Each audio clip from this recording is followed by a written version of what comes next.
1991 Mustang GT.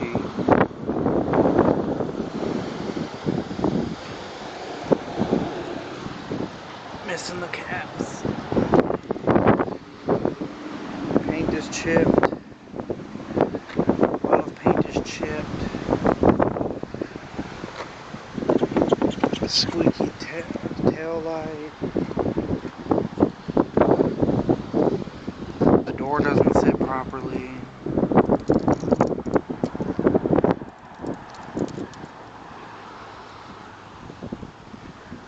There's no reflective shit behind my light there, but I love it. It's nice. Interior, yes, it has speakers. Ripped. And yes, it is automatic, because I don't care. Subwoofers in the back. Everything nice and clean.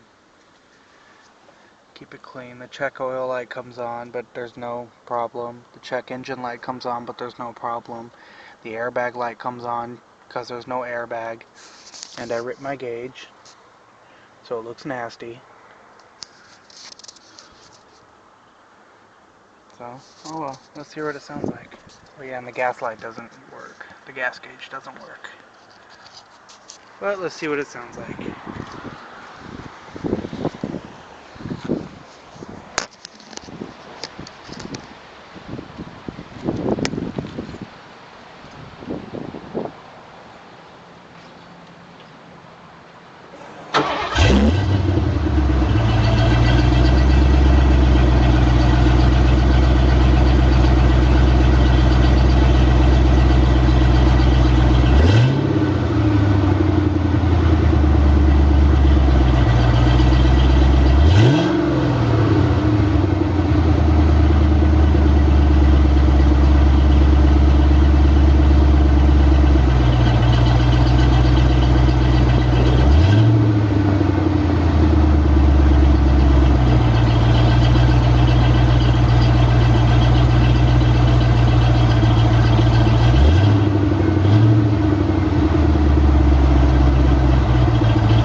And that's basically it.